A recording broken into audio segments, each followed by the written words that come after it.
This weekend was miserable, but the season isn't over yet.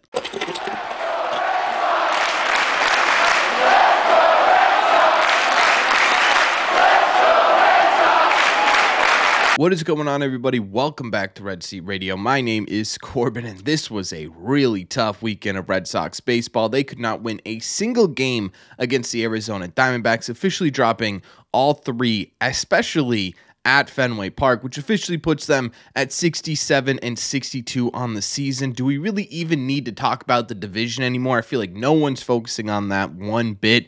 But the big news here is that the baseball gods were somehow looking out for the Boston Red Sox, because despite losing all three games, they only lost one game in the wild card race. So things may not totally be over for this Red Sox team, although this series shouldn't instill any confidence. So what we're going to do in today's video is we're going to break that down. We're going to talk about this latest series and what it means for the 2024 Red Sox. Thank you all very much for clicking on this one.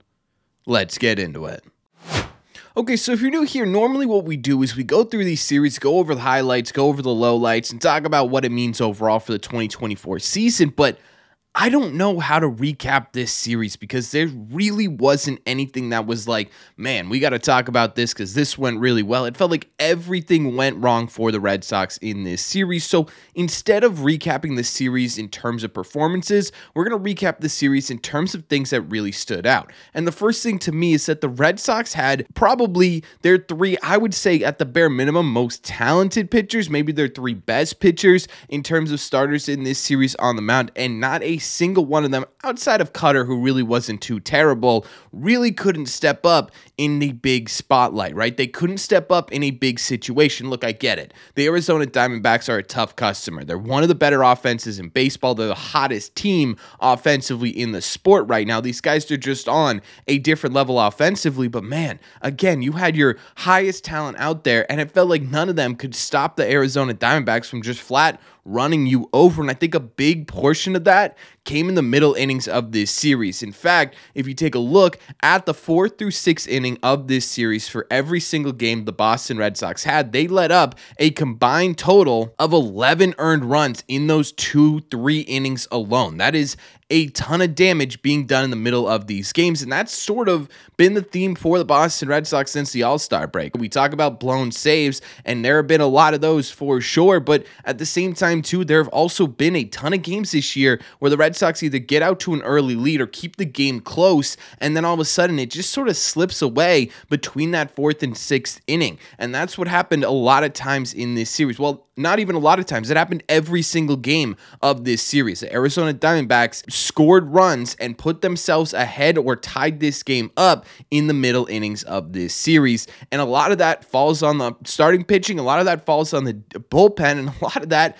there's not really any solution for outside of guys just simply need to be better in those innings, right? Because ideally, the solution would be, okay, the starters are starting to get real fatigued that third time through an order. We got to get these guys out of here by the time we get to the 6th inning, so that way we can limit that ability to make mistakes in those later innings. Well, the bullpen isn't really getting it done in this series. They certainly couldn't keep runs off the board in those middle innings. And then if you do leave the starters in, you say, okay, well, the bullpen's not getting it done. These guys got to get out there and give me 3 more outs.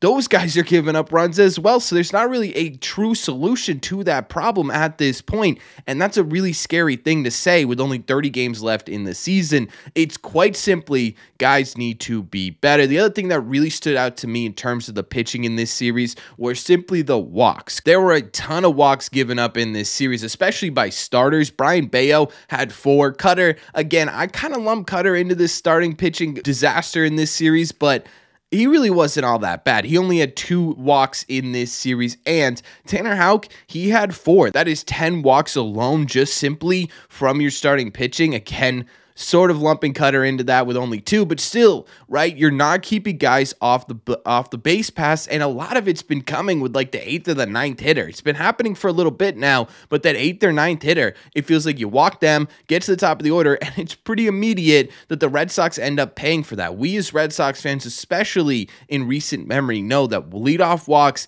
kill you every single time, and it felt like these guys just could not learn that lesson in this series, and that to me is a big reason why they lost this one as well. But again, the question is, how do you fix it? Is this because of arm fatigue? Is this because of the fact that they are trying to change their effectiveness on pitch usage, or they're trying to change grips or movement because the league has figured them out a little bit? I don't know, but all I know is you're looking at the pitching staff in this series. It is, I mean, there are a couple of highlights here that we could talk about. Luis Garcia still looks pretty dang good after really sort of turning himself around the Houston Astros series. Joely Rodriguez doesn't look as bad right now as he did in his first stint with the Red Sox, which is great. But other than that, it was a whole lot of stinking it up, right? It was a whole lot of, there were leads, there were moments where the Red Sox were tight in these games, and then they just sort of slipped away because the Red Sox pitching staff simply couldn't do its job, and that's what's been happening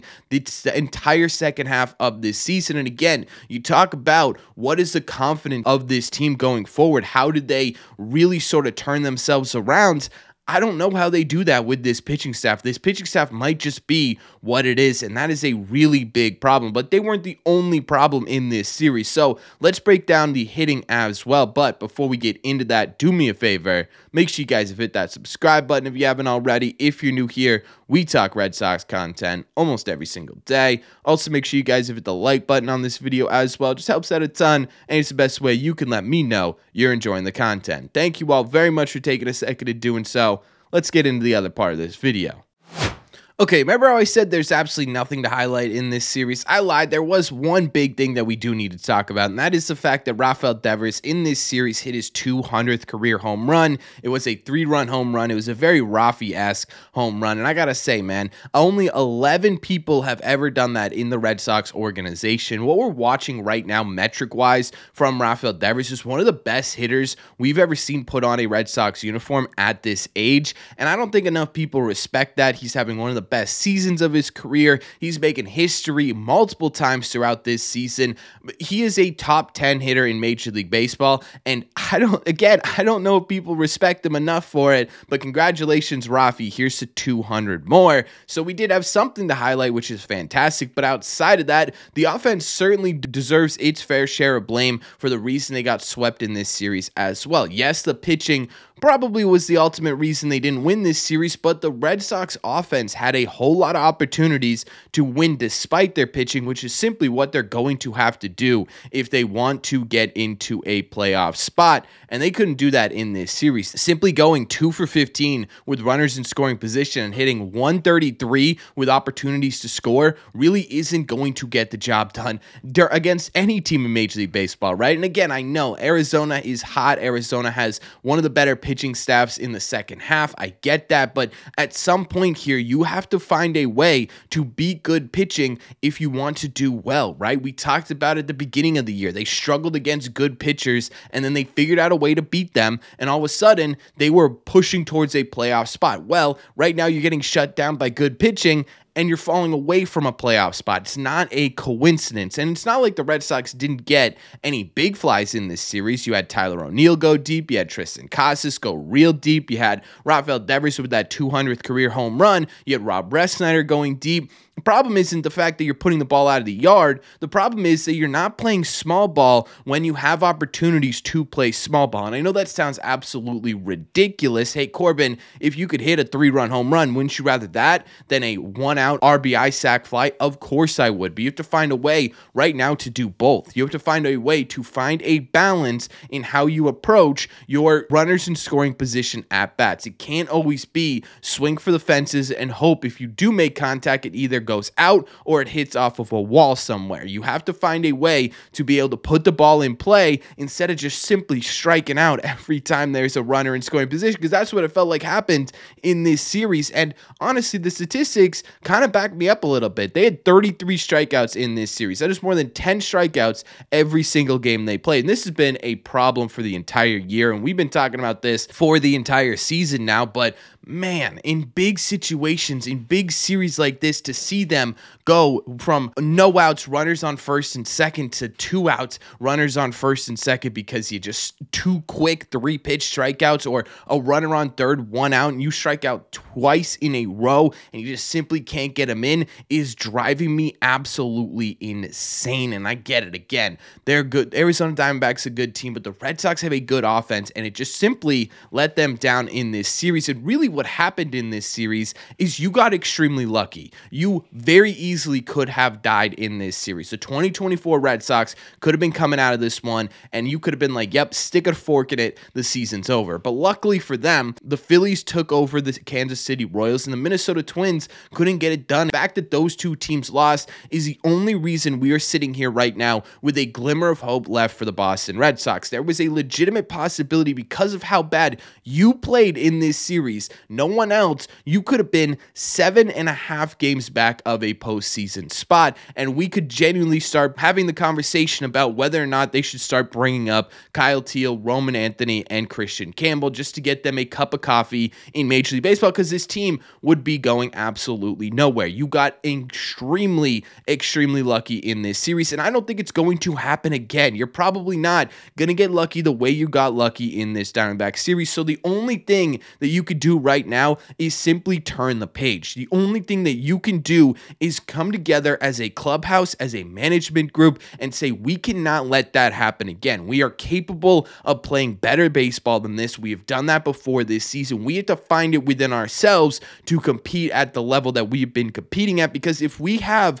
one more series like we had against the Arizona Diamondbacks, you were talking about most likely the end of the season. You're not going to get this lucky twice. So I want to thank whatever baseball god is looking over the Boston Red Sox, because it still gives me a glimmer of hope that they are only 4.5 games out after getting swept and looking like this. But the problem is, now you can't play any more sloppy baseball. You got to play your best baseball for 30 straight games. This has to be your biggest push you have made this season. Everything you can put on the table, you have to put on the table right goddamn now. And to be honest with you, I don't know if this series exactly exudes confidence that they're going to be able to do that, right? I don't know if what we saw in this series is the beginning of the end of the Boston Red Sox, or if this is a terrible point where you can turn around from and get yourselves back on track. Again, it's not up to me. It's not up to you. It's not up to the media. It's up to the players in this clubhouse and the manager at the helm. So we'll see what happens,